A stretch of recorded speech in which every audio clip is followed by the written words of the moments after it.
because this was about the re-election of Bill Clinton and the rollout of the military and police against the citizens, and now here we are, 15, 16 years later, and they've overthrown Posse Comitatus.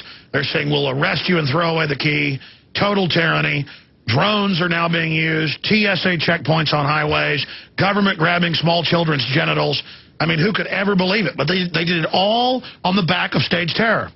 Yeah, I mean, look at the anti-terrorism legislation that was stalled before the Oklahoma City bombing. It sailed through without any dissent after that. And, you know, same thing with the Patriot Act. You know, any expansion of police-state power seemed to follow one of these false flag events.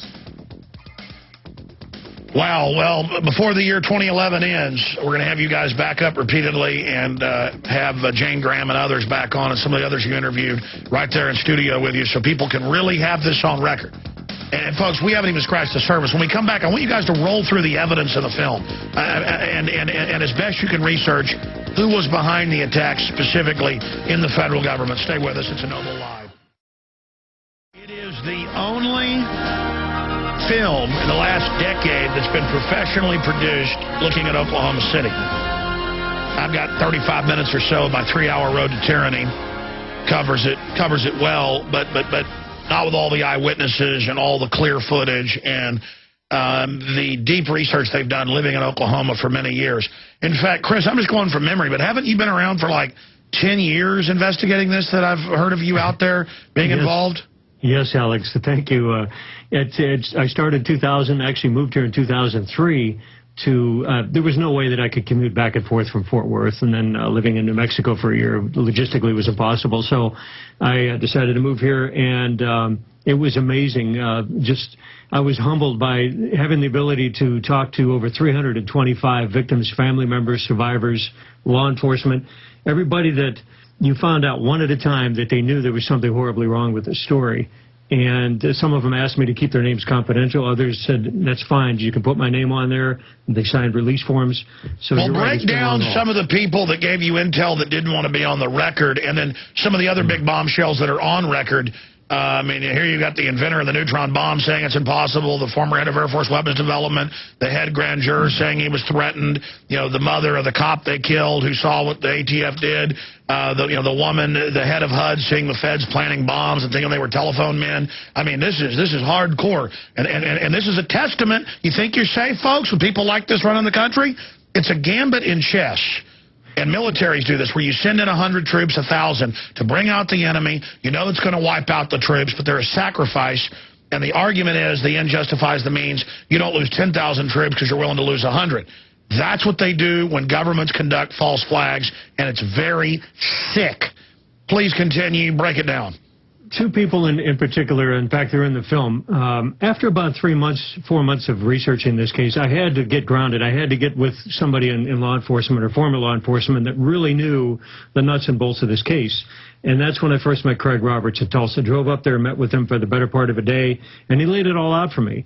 And of course, he did an absolutely stellar job of getting the original cache of information together on Terry Akey. He handed me his dossier, a copy of it, and says, you want to run with this, go right ahead. And Craig is really, he's one of the underpinnings. He's an excellent source of information on this. Why? Because he was actually asked by the FBI office in Tulsa to come on and investigate for them. They knew that he had the goods and the resources and basically the inside scoop on people that may or may not have known who actually committed this crime.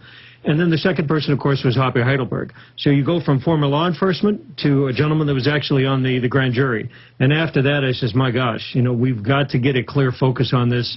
And people like James came forward, and he was able to put the gel to this whole thing together. Well, what we tried to do with this movie is to actually just boil it down to the most provable essence. And, you know, like, no matter if you know everything about the bombing or nothing about the bombing, you're going to walk away with new information. We didn't want to just preach to the choir. We actually wanted to give activists and, you know, people that are awake a tool that they can use to wake others up. And so we actually go through the official story at the beginning of the movie and then deconstruct how it is a lie. And I think, you know, in the beginning, we're covering the Oklahoma Bombing Investigation Committee's information. information, their research that has stood, without any, dissent yet. In fact, that came out a few weeks before 9/11. It was meant to get a congressional hearing on the case, and then 9/11 completely overshadowed it.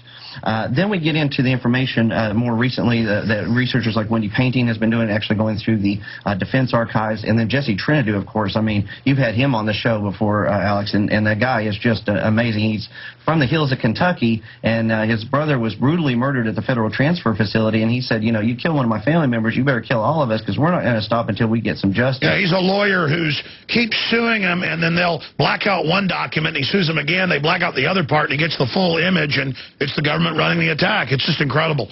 Exactly. I mean, he's the one that's uncovered the documents about the SPLC being involved. There was a CIA satellite actually pointed at that white separatist compound the day of the bombing. It took days to coordinate satellite movements back in those days. It's not what about Camp Grouper and the cops that were flying around privately and saw the truck being loaded with fuel oil? What's that? Well, we never could get a definitive source on that. We think it's mere coincidence. In fact, the government does rent out Ryder trucks on quite often. They had a contract with the Ryder at the time, so it may have been just a coincidental overlap, but we really couldn't. What about the video that Larry Flint and Hustler went with? It was sent to us and then later sent to Hustler, where it looks just like McVeigh a year after he's supposedly out of the military at that demolitions base. Again, we weren't able to include some of the information in the movie, but I did speak with Bill Bean yesterday, and we are going to put out a YouTube video. We have an extensive interview with him. We have his original footage, and we're going to be getting that out within the next week. So, yeah, keep an eye out for that. Well, what's your view on that? I mean, clearly Terry Nichols and others have signed affidavits now. This is what the other witnesses said. McVeigh, who was highly decorated, was taken, sheep-dipped, put into security, and told he was basically, like you said, assassinating people, helping run drugs in the country for national security, of course, and getting ready to set up domestic groups. And, of course, they set him up. Yeah, exactly. And, when you look at the death certificate after McVeigh was supposedly executed, it says his occupation is U.S. Army. I mean, it just gets ridiculous. Anybody can go look that one up. But I'll tell you what's crazy is it must be like every 10 people or something. I go to family reunions and stuff and have family and people who most of them are like former Army officers, and off record, they were all recruited by the CIA, but then got out for different reasons. And it was usually, I won't deal drugs and kill people in America. So it's the Army is, from my research, is where they get most of the ground level drug dealing murderers. I mean, it's incredible. They must have a giant army of them. One thing that a lot of people don't realize, McVeigh was actually on the security detail for General Schwarzkopf in the first Persian Gulf War. He was a sharpshooter. He got an award for his service, actually, when he was in custody at the Denver County Jail awaiting federal trial. So McVeigh was not a pushover in the Army. He was pretty sharp. Now, you were talking about the multiple trucks. Now, James Sargent actually retired from an extensive military career and then went fishing at the lake there in Kansas, at Gary State Lake, where McVeigh supposedly was setting the Ryder truck with ammonium nitrate and fuel. He saw it days before. They saw the Ryder truck there days before the official story says the truck was there. At the same time, they're seeing trucks at, a strip club in Tulsa, Lady Godiva's, and they see the people there with Andreas Strassmeyer and McVeigh, with the Ryder truck outside. So it looks like there were multiple trucks in play here. And Strassmeyer is an interesting character. I mean, like I say, he's really one of the threads that tie this all together. After the bombing, he's whisked out of the country through Mexico, and the FBI says, well, they investigated it. That consisted of them actually making a phone call and saying, were you involved? He said, no. Okay, done. Well, the FBI has mountains and mountains of 302s from their investigation. They never asked any important people the important questions. Yeah, no, it was all about creating a fake investigation, as Colonel Craig Roberts, he's also Army Lieutenant Colonel, and, of course, before that, Marine in Vietnam, sniper himself, best-selling author, and, of course, one of the main sources for your film. But expanding on that, we have all the different video cameras, and we have FBI agents in the L.A. Times and Washington Times saying, I saw McVeigh with these other men getting in and out, and that they've declared national security on the tapes. Yeah, exactly. Every single person, every witness that saw McVeigh the day of the bombing, including the ones used for the prosecution, saw McVeigh with other perpetrators that day. Why can't we see the videotapes? I mean, we saw this the same thing with 9/11. They won't show us any of the videotapes of the Pentagon. Well, they won't show us any tapes of the Oklahoma City bombing. It's almost 17 years after. If everybody's been brought to justice, why can't we see them? You know, Jesse Trinidad tries to get access to the tapes. Their story keeps changing. They say, well, we can't find them. It's the biggest manhunt in history, biggest investigation in history at that time, and they can't find the tapes. That's ridiculous. Then they leak out some of them, and they all go blank at 9:02 a.m., and they say, well, they were all these different buildings with different security companies all changed their tapes at 9:02 a.m. It just gets ludicrous. We went back to the service, ADT Security Service. Their building, coinciding left, was less than 2 blocks from the Murrah building. Went back to the supervisor, and he says, no, there was nothing wrong with those cameras. They had checked them less than 2 weeks before the bombing happened on routine maintenance. They're basically the service reps, went to the Murrah building and said, yeah, these cameras are working fine, no worries here, pay your bill, and we're on our way. Well, that's like Princess Diana, where all the cameras turn off right as it happens, and then her own letter comes out and the video, but the government seized it, where she said, Prince Charles says he's going to kill me in a fake auto accident, and then we're the conspiracy theorist for not buying the official story of Diana, when she said Charles is going to kill me, and how he said he was going to do it. Yeah, I mean, it's a pattern that we see time and time again. You know, they never want to let the tapes out. And, you know, I think the final court decision, there was the CIA came forward and said that it would pose a grave risk to national security if these tapes were to be released.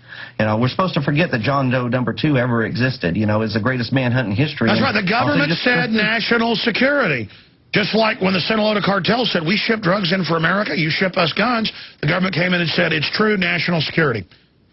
Another very peculiar aspect on this, the research was, there are agencies, Alex, that we never knew even existed out of Washington and Langley, Virginia, that are popping up on the FOIA request, that we know that they showed up at the crime scene that morning.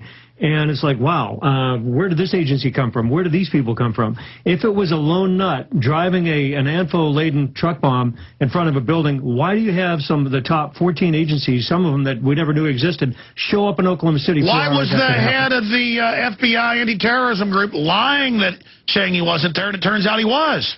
It's amazing. Lies after lies after lies. So this film, we know that we really are clarifying a lot of those concerns and bringing out information nobody's ever seen before.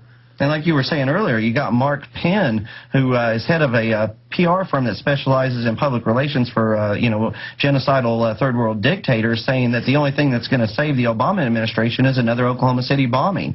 You know, I mean, they're ramping up for it, and I think we're overdue for another false flag. And so getting the word out, you know, going to the Infowars Store, buying the DVD, spreading this information, this could actually save lives, I think. And I mean, I know you guys spent, what, I mean, 3 or 4 years getting this done.